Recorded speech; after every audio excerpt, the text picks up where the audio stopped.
In the Ottoman Empire, it was believed that the Sultan should not look at his own penis during sex, as a child conceived at that moment could be born hunchbacked. It is unknown whether Suleiman the Magnificent followed this rule, but the youngest son of Roxolana, Cihangir, was indeed hunchbacked. In this episode, we will talk about sex in the Sultan's harem. You will learn why sultans were advised not to look at their own penis during intercourse, what a chain of lovers is, and how to break it. A sting initially cured the Sultan, but eventually led to his tragic end. We don't tear out chapters, we read them all. This is the complete story. Let's count how many women the Turkish sultans had. By law, the Ottomans could have 4 wives and an unlimited number of concubines. The harem was a symbol of the ruler's status, wealth, and masculinity. European ambassadors, upon returning from Istanbul, spoke of the Sultan's enormous harems. According to them, Suleiman the Magnificent had over 300 concubines. His son allegedly had even more women. This refers to the descendants of Roxolana, Selim II, and his grandson Murad III.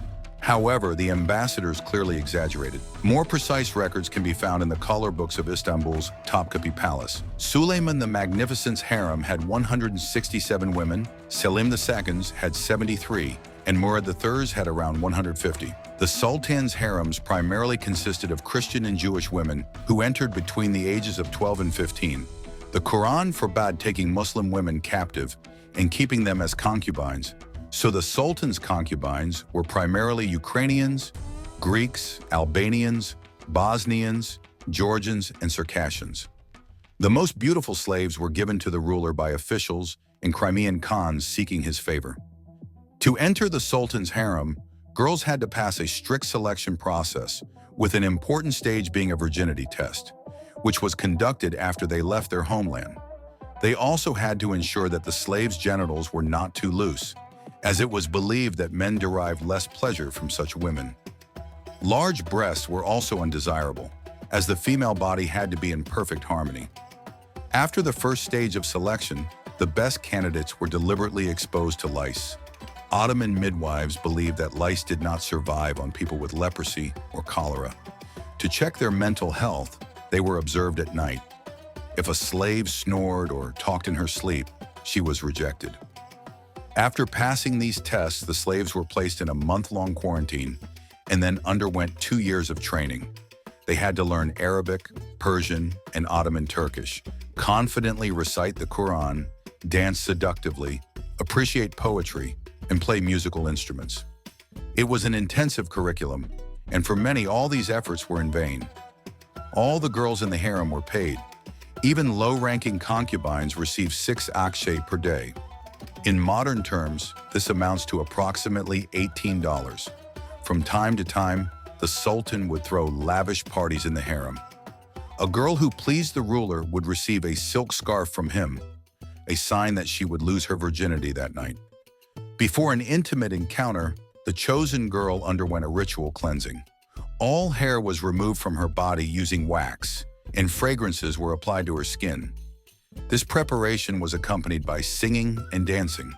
The slave was then led along the golden path that connected the harem to the Sultan's private chambers.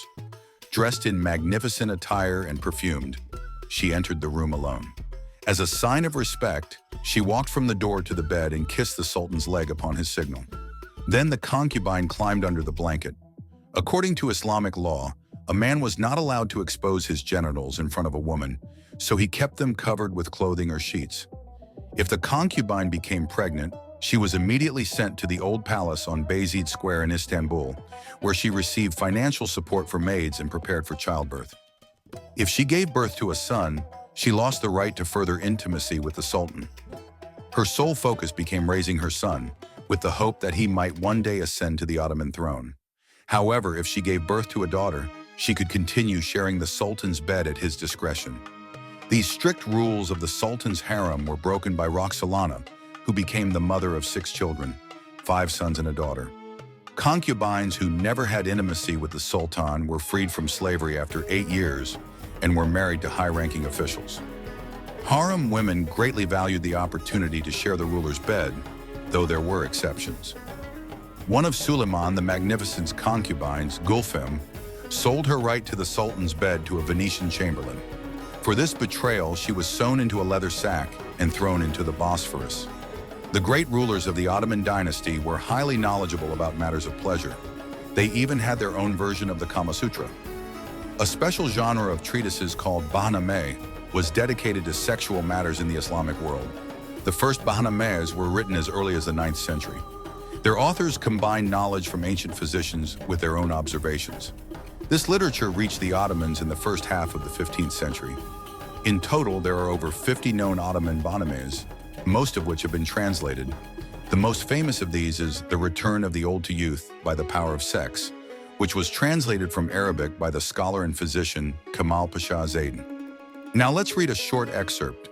According to legend, there once lived a famous prostitute who had slept with 1,000 men. She was known as Alfia, or the 1,000-year-old woman. The word alf in Arabic means 1,000. Her skill in the art of love was so extraordinary that, among the contenders for the title of Babiya, none remained who could rival her. Who wouldn't be captivated by her charm, longing to make love to her? For the same reason, some women who planned to become prostitutes came to learn the art of sex from her.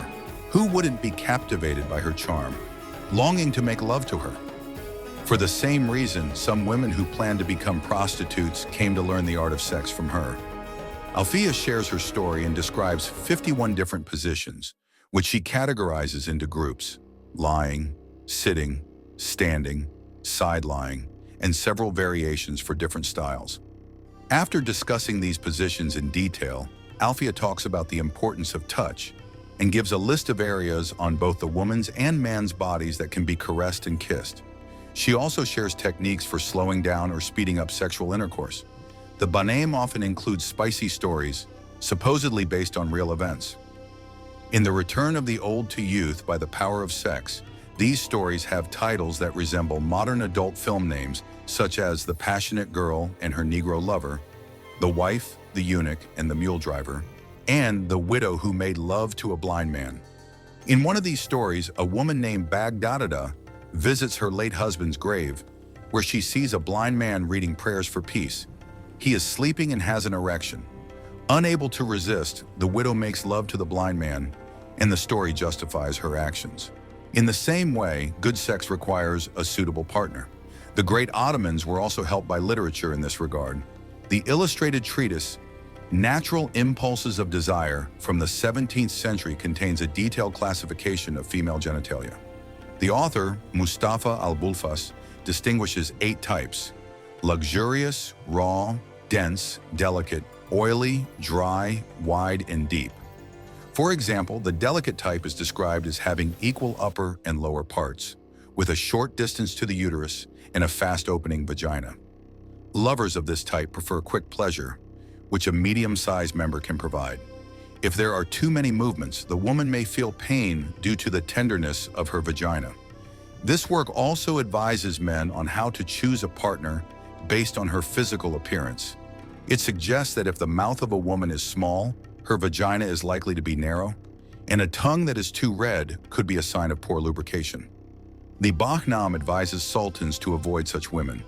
If the sultan does not marry, the Bahnam also offers guidance on sex with men.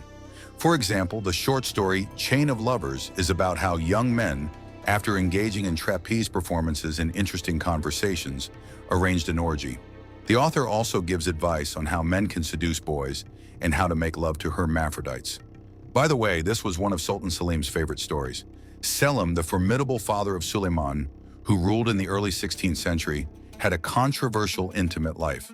There is a belief that Sultan Selim preferred to spend time with young warriors. Aisha Hafsa, Selim's wife and the mother of future Sultan Suleiman the Magnificent, wrote him letters full of pity, complaining about her loneliness and vainly hoping to meet him. However, Selim was constantly absent, consumed by his work. Despite this, during his 8 years in power, Selim expanded the empire nearly twofold. Perhaps that was his true focus. He truly developed military strategies. Now let's talk about the supposed healing properties of adult literature. The Bahnameh is credited with curing the impotence of Sultan Ibrahim I, nicknamed the Madman, who ruled in the mid-17th century. Ibrahim spent his entire childhood and youth imprisoned on the orders of his older brother, Murad IV. Every day he lived in fear of execution, but fate was on his side. Murad died first, and Ibrahim became Sultan. It is known that due to the immense stress he endured, Ibrahim lost both his sanity and his ability to perform sexually. The healer Chinchi Hoka took it upon himself to help the Sultan. He gave Ibrahim a copy of the Bahnam with illustrations, which the Sultan studied carefully every day. And surprisingly, it worked. Ibrahim became insatiable. He had mirrors installed throughout the palace so that it seemed as though his lovemaking was happening in multiple places at once. The Sultan organized races of naked girls, neighed like a horse, and made love to one woman after another. Ibrahim had a particular love for full-figured women. One day while on a horseback ride, he saw a heifer for the first time. He was so fascinated by the size of its genitals that he ordered a golden cast of them to be made and sent across the Ottoman Empire with a demand to find him a woman with similarly large anatomy. Soon his wish was granted. Grand Vizier Mehmet Pasha presented Ibrahim with an Armenian woman named Meryem, who weighed 150 kilograms. She became his mistress and was given the title Shivakar. Additionally, the Sultan married a Georgian concubine, Teli Haseki, and gifted her the treasury of Egypt. During this period of his life, Ibrahim developed an unusual fetish for fur. He covered his chambers in fur, believing it would enhance his potency. But everything ended in disaster. Within a few years, Ibrahim completely abandoned state affairs and refused to leave the harem. Soon he was deposed, and then, ultimately, he was lost forever.